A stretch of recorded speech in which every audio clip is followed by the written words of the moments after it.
Dahulu kala, hiduplah seorang ibu dengan anak perempuannya yang bernama Darmi.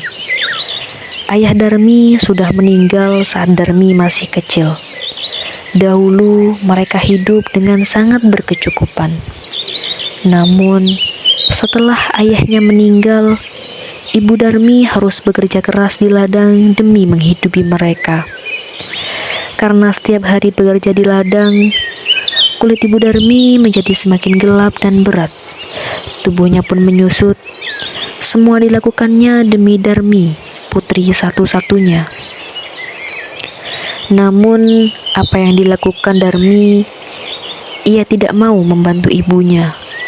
Kerjanya setiap hari hanya berdandan, dia juga enggan keluar rumah karena takut kulitnya menjadi gelap seperti ibunya. Suatu hari, Ibu Darmi akan bekerja di ladang.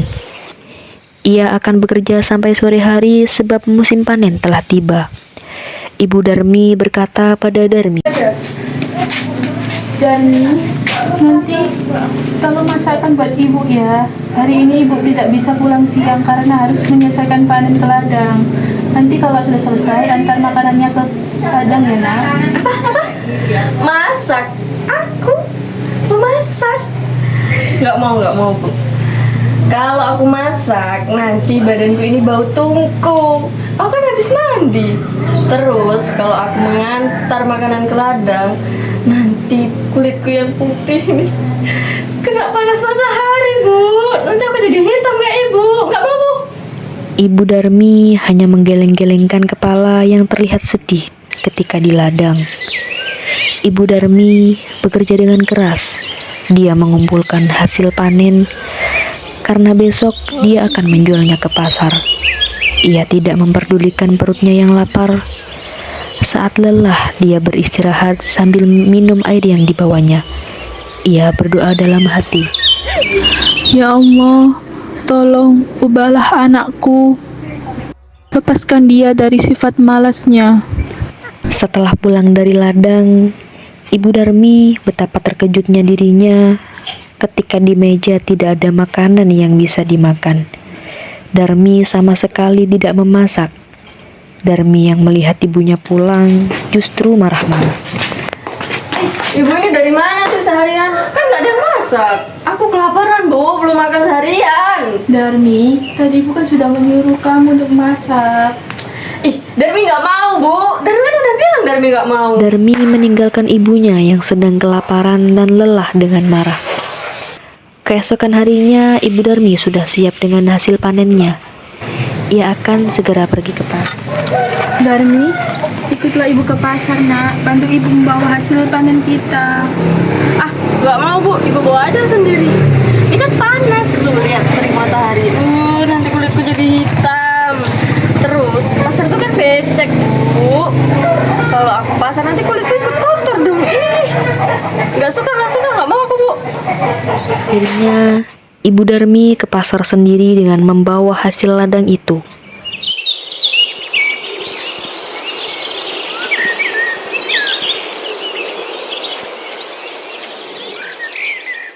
Sorenya, Ibu Darmi pulang membawa uang hasil panen yang tidak terlalu banyak. Darmi yang melihat ibunya sedang menghitung uang segera mendekati ibunya.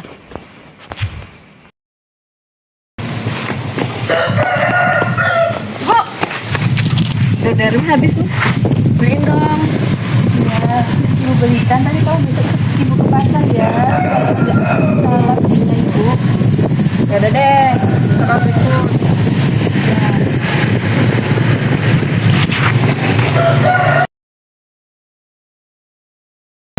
Bu, nanti jalannya jangan bergantian ya.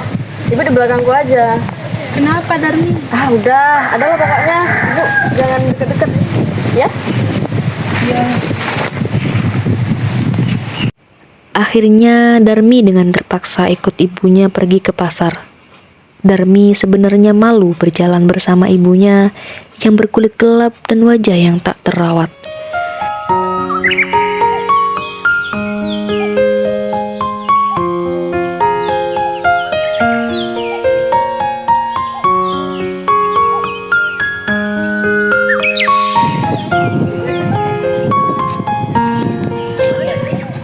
Tiba-tiba di tengah perjalanan ada seorang teman Darmi yang menghampiri dan bertanya. Mau kemana kamu? Pasar. Oh, mau cari apa?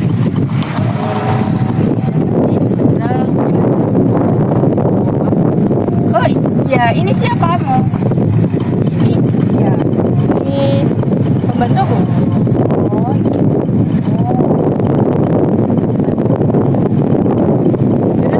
Pergi dulu ya.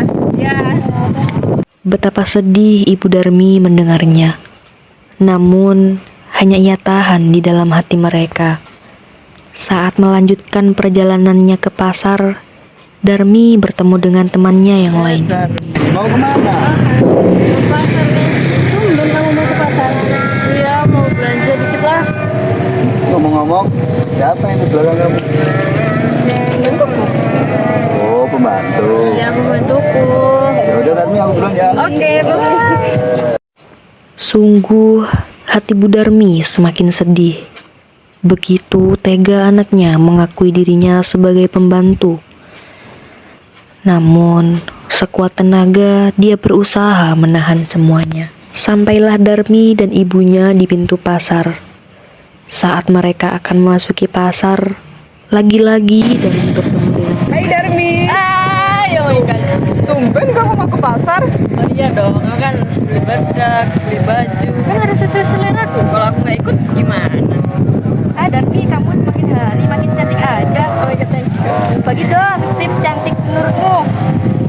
Kalau aku sih ya, kalau kamu mau cantik kayak aku, kamu harus luluran tiap hari, terus hari make up tiap hari, dandan yang cantik, baju-baju yang cantik, itu sih. Oh, jadi itu. Iya dong. Lalu, siapa yang di belakangmu itu? Ya, siapa itu Darmi? Apakah dia ibumu? Bukan dong. Ini pembantuku, ya pembantuku. Oh, pembantu. Ya, udah deh ya, aku duluan. Iya. Panas banget nih. Hati-hati Darmi. Oke.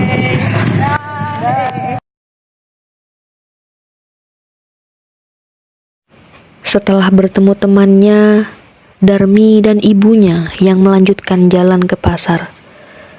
Sesampainya di sana, Darmi melihat-lihat dan membeli barang-barang yang dijual di pasar itu.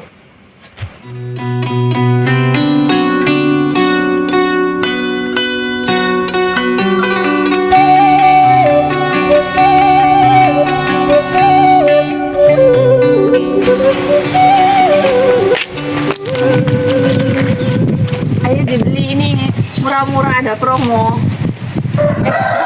Saya mau cari bedak yang paling bagus, paling mahal, dan kualitasnya paling baik deh. Ini yang paling bagus, bisa mencerahkan juga. Darmi, jangan mahal-mahal, uang itu tidak cukup. Udah, sini aja deh. Nona, jangan gitu. Nggak sopan pada ibumu. Enggak bu, dia bukan ibu saya, dia pembantu saya. Udah deh, ini berapa bu? Ini 3.000 aja. Ya udah.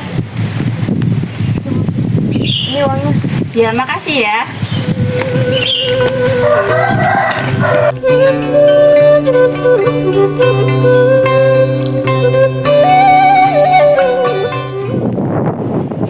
Dalam perjalanan pulang, Darmi marah karena ada barang yang tidak terbeli.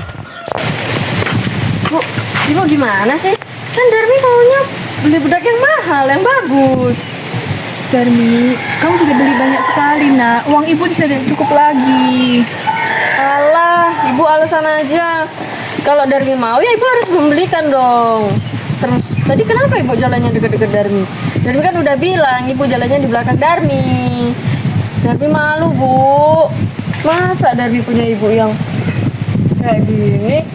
Gak terawat, kulitnya hitam. Ih, Darmi malu bu, Darmi malu. Ibu Darmi tak kuasa menahan air matanya. Maka ia pun berdoa. Ya Tuhan, hamba sudah tidak kuat lagi dengan sikap anak hamba. Tolong hukum dia agar dia menjadi jerah ya Allah, ya Tuhan.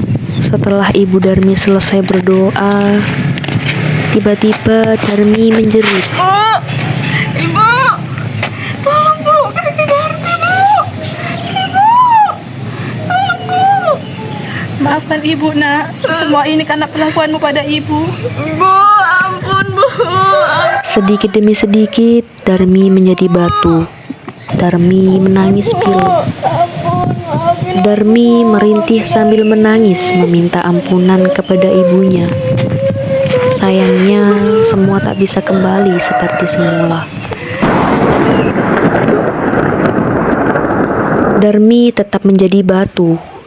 Dia harus menanggung hukuman karena telah durhaka kepada ibunya yang sudah melahirkan, merawat, dan menjaganya hingga dewasa. Batu itu akhirnya dinamakan Batu Menangis yang berada di Kalimantan Barat.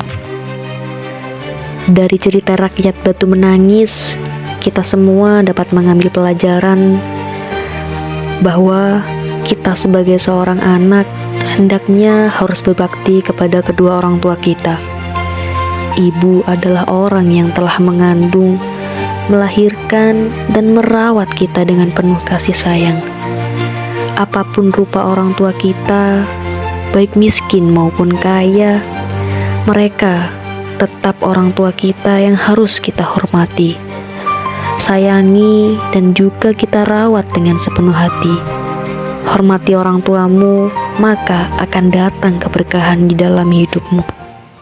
Every now and then